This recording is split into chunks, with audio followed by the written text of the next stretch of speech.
Selamat pagi anak-anak. Apa kabar kita hari ini? Bapak harap kita semua masih dalam keadaan sehat walafiat ya. Pada hari ini kita berjumpa kembali dalam pembelajaran pendidikan agama Katolik dan budi pekerti. Kelas 4 semester 1 tahun pelajaran 2024-2025 bersama saya Ricardus Alfian Sahagum SAG. Baiklah anak-anak, sebelum kita memulai pembelajaran kita pada hari ini, marilah kita awali dengan berdoa bersama. Dalam nama Bapa dan Putra dan Roh Kudus. Amin. Bapa yang Maha Kasih, kami memuji dan bersyukur atas kesempatan yang Engkau berikan kepada kami untuk terus belajar. Pada kesempatan ini, kami akan belajar tentang bagaimana mengembangkan kemampuan yang Engkau anugerahkan kepada kami. Berkatilah ya Bapa, agar kami dapat memahami apa yang disampaikan guru kami pada saat kegiatan belajar ini, hingga dapat mengembangkan diri kami sesuai kehendak-Mu. Amin. Dalam nama Bapa dan Putra dan Roh Kudus. Amin. Baiklah anak-anak, hari ini kita akan masuk pada materi bab 1. Aku dipanggil untuk berkembang. Dan hari ini kita akan memasuki materi pokok kita, yaitu aku pribadi yang unik. Adapun tujuan pembelajaran kita pada pagi hari ini adalah peserta didik mampu mengenal dan memahami kemampuan dirinya sehingga dapat mengembangkan dan mempergunakannya untuk menjalankan tugas panggilannya sebagai citra Allah. Baiklah anak-anak, selanjutnya kita akan masuk ke materi pokok kita pada pagi hari ini. Setiap orang adalah pribadi yang unik atau khas. Tidak ada duanya, bahkan anak kembar serupa. Setiap orang memiliki keunikan dalam segi jasmani, segi rohani, dan segi pengalaman hidupnya. Dari segi jasmani, setiap orang memiliki bentuk tubuh, warna kulit, dan raut muka yang berbeda dengan orang lain. Bahkan, setiap anggota badan kita memiliki bentuk yang unik, khas, beda dengan siapapun di dunia ini. Jika penduduk di dunia ini sekitar 8 miliar orang, maka semuanya unik, khas, beda satu dengan yang lainnya. Sedangkan dari segi rohani, setiap orang memiliki kemampuan, sifat atau karakter unik. Dari segi kemampuan yang dimiliki seseorang dapat lebih bersifat fisik atau lebih bersifat rohani. Kemampuan yang lebih bersifat fisik, misalnya kemampuan untuk berjalan, tersenyum, menari, berolahraga, dan sebagainya. Setiap orang memiliki kemampuan itu secara khas atau unik. Kemampuan yang dimiliki oleh semua orang itu lebih bersifat rohani, misalnya kemampuan untuk berpikir, berkehendak, dan sebagainya. Dari segi sifat atau karakter, setiap orang tetap unik. Kita bukan saja unik dari segi jasmani atau rohani saja, tetapi juga unik dari segi pengalaman. Setiap orang mempunyai pengalaman yang berbeda, tidak pernah persis sama dengan pengalaman orang lain.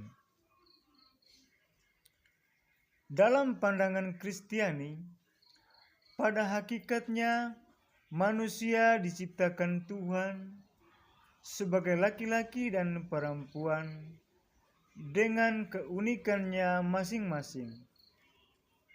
Bahkan keduanya merupakan citra, gambar atau rupa Allah yang mulia. Tuhan juga menciptakan manusia, laki-laki dan perempuan secara berbeda, baik dari segi fisik maupun psikis, agar saling melengkapi. Sebagai citra Allah, manusia laki-laki lebih tinggi dari derajat perempuan, sehingga tidak bisa diklaim bahwa salah satu lebih tinggi atau lebih rendah martabat kemanusiaannya. Keunikan kita sungguh merupakan karunia atau anugerah yang tak ternilai. Dalam kitab suci, anugerah Tuhan itu biasa disebut talenta. Oleh karena itu, talenta itu harus kita kembangkan. Dalam Injil Matius dikatakan bahwa Tuhan menuntut supaya talenta yang dipercayakannya kepada kita dikembangkan, tidak boleh dipendam.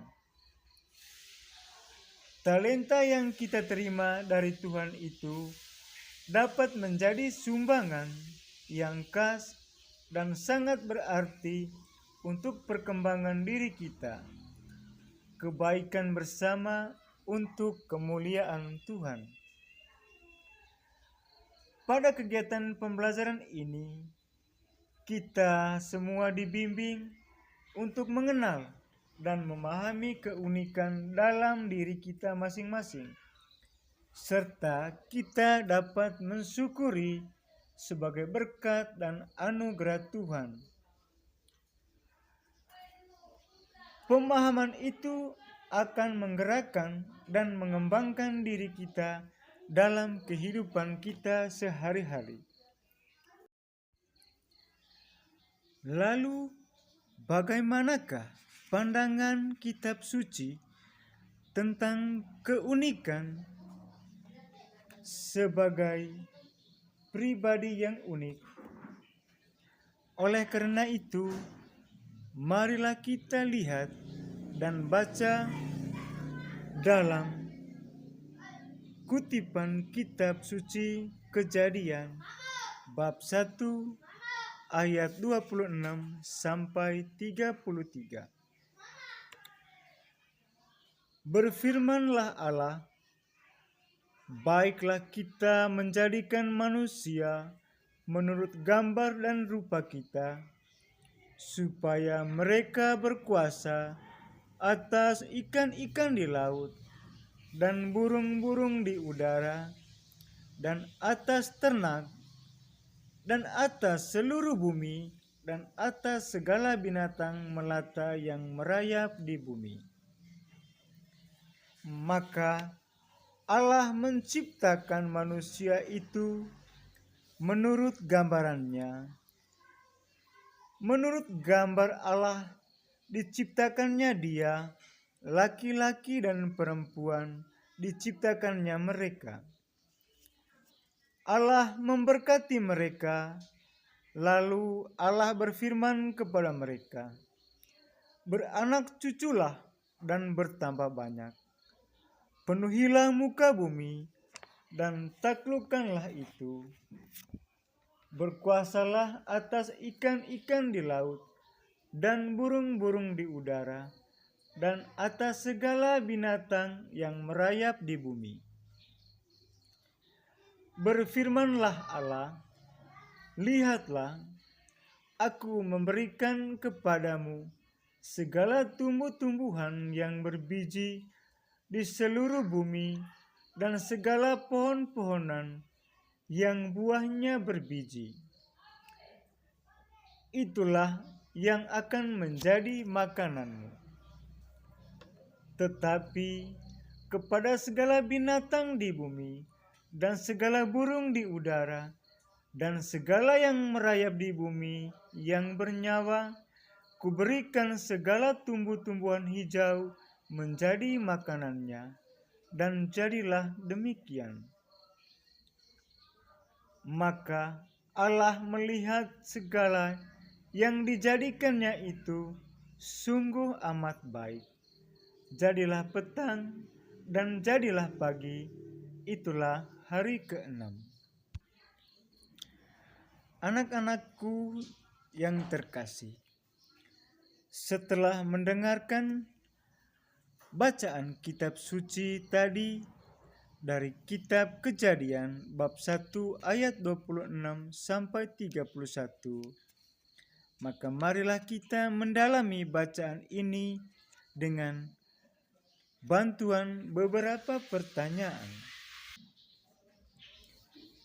Yang pertama, apa yang diceritakan dalam teks kitab suci tersebut? Yang kedua, apa keunikan manusia menurut kisah tersebut?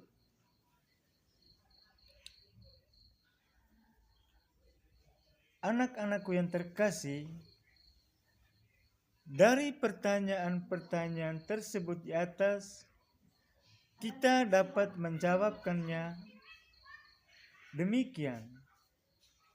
Manusia diciptakan Tuhan sebagai laki-laki dan perempuan.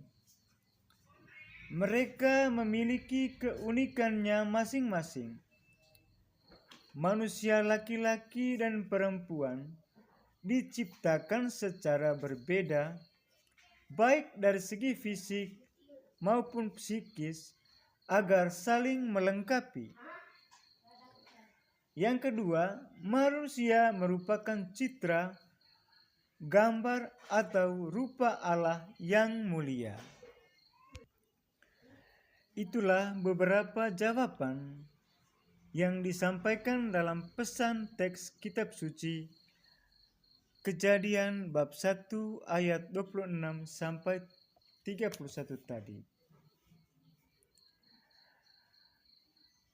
Anak-anakku yang terkasih, kita semua diajak untuk mensyukuri atas semua keunikan diri kita sebagai yang telah dianugerahi Tuhan, dengan menyusun sebuah doa syukur atas keunikan-keunikan yang kita miliki itu.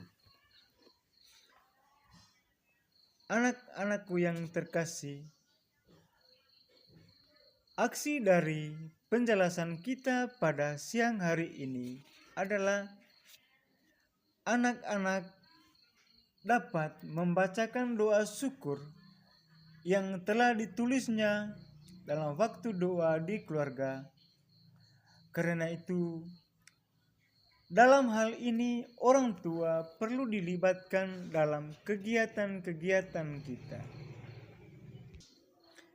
Baiklah anak-anakku yang terkasih, demikianlah beberapa materi yang Bapak sampaikan pada pagi hari ini, dan untuk menutupi rangkaian pelajaran kita pada pagi hari ini, marilah kita tutup dengan berdoa.